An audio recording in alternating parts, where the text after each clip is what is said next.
सभी को जय मसीह की प्रयोग परमेश्वर का धन्यवाद हो।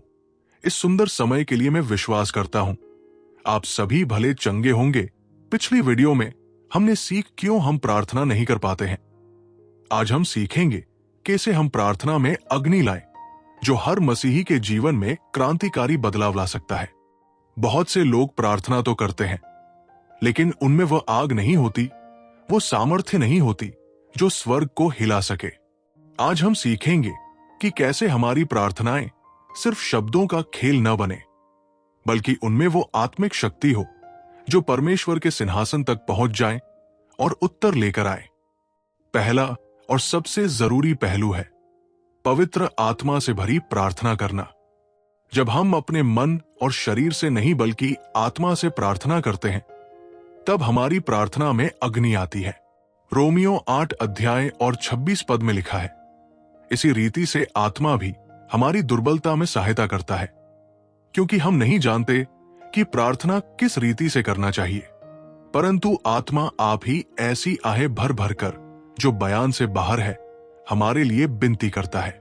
इसका अर्थ यह है कि जब हम नहीं जानते क्या बोलना है, तब आत्मा स्वयं हमारे लिए बोलता है।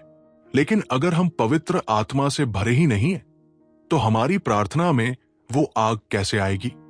इसलिए अग्नि वाली प्रार्थना के लिए सबसे पहले जरूरी है कि हम पवित्र आत्मा में चलें, दिन रात उस संगति में रहें और आत्मा से भरते रहें।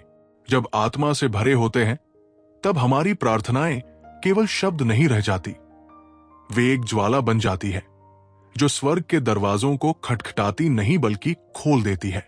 प्रार्थना में अग्नि तभी आती है जब हमारा जीवन परमेश्वर के सामने शुद्ध और पवित्र होता है। एक अपवित्र जीवन से निकली हुई प्रार्थना स्वर्ग तक नहीं जाती, क्योंकि पाप प्रार्थना की शक्ति को रोक देता है। यहाया 59 अध्याय और 2 पद कहता है, परंतु तुम्हारे अधर्म के कामों ने तुमको तुम्हारे परमेश्वर से अलग कर दिया है, और तुम्हारे पापों के कारण उसका मुंह तुमसे ऐसा छिपा है कि वो नहीं सुनता। अगर हमारी जिंदगी में पाप है, चाहे वो गुप्त हो या प्रकट, तो वो दीवार बन जाता है जो हमारी प्रार्थना और परमेश्वर के बीच में खड़ी हो जाती है। जैसे एक बंद वायर में करंट नहीं जा सकता, वैसे ही एक अपवित्र जीवन में आत्मिक आग नहीं रह सकती। अगर हम चाहते हैं कि हमारी प्रार्थनाएं आग से भर जाएं, तो सबसे पहले हमें अपनी जिंदगी को पवित्र करना होगा। गुस्सा, झूठ, व्यभिचार, ईर्ष्या और अन्य कोई भी पाप अगर हमारे जीवन में है, तो पहले उसका पश्चाताप करना जरूरी है। पश्चाताप केवल शब्द नहीं है, वो दिल से मन फिराने का काम है। परमेश्वर पवित्र है और वो चाहता है कि जो उससे बात करे वो भी पवित्र हो। जब हम पवित्रता में चलते हैं, तो हमारी प्रार्थना में वो अग्नि आती है जो सिर्फ बोल नहीं होती, बल्कि एक आत्मिक विस्फोट बन जाती है। प्रिय भाइयों और बहनों, प्रार्थना में अग्नि तब आती है जब हम केवल शरीर से नहीं बल्कि आत्मा में प्रार्थना करते हैं। बहुत बार हम केवल मुंह से शब्द बोलते हैं, लेकिन आत्मा उसमें जुड़ा नहीं होता। जब हम आत्मा में प्रार्थना करते हैं, तब हमारी आत्मा परमेश्वर की आत्मा के साथ एक हो जाती है, और तब वो प्रार्थना केवल जमीन पर नहीं रहती, बल्कि सीधे स्वर्ग के सिंहासन तक जाती है।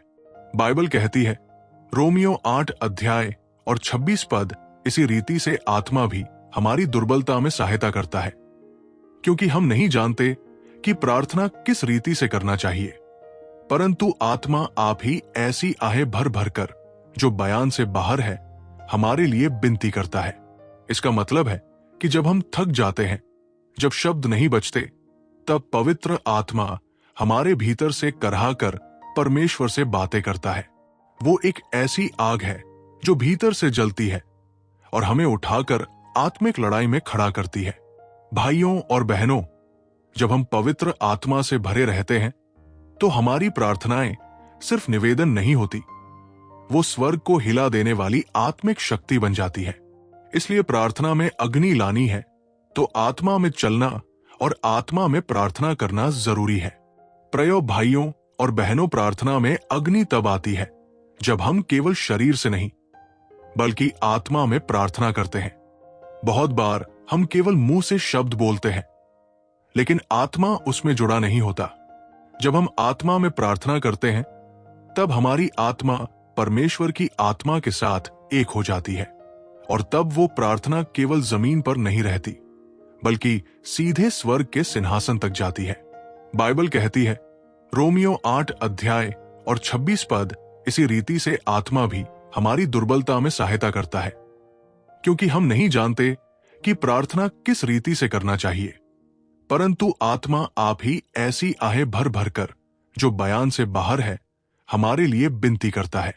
इसका मतलब है कि जब हम थक जाते हैं, जब शब्द नहीं बचते, तब पवित्र आत्मा हमारे भीतर से करहा कर परमेश्वर से बातें करता है। वो एक ऐसी आग है जो भीतर से जलती है और हमें उठाकर आत्मिक लड़ाई में खड़ा करती है। भाइयों और बहनों, जब हम पवित्र आत्मा से भरे रहते हैं, तो हमारी प्रार्थनाएं सिर्फ निवेदन नहीं होती, वो स्वर्ग को हिला देने वाली आत्मिक शक्ति बन जाती है। इसलिए प्रार्थना में अग्नि लानी है तो आत्मा में चलना और आत्मा में प्रार्थना करना जरूरी है।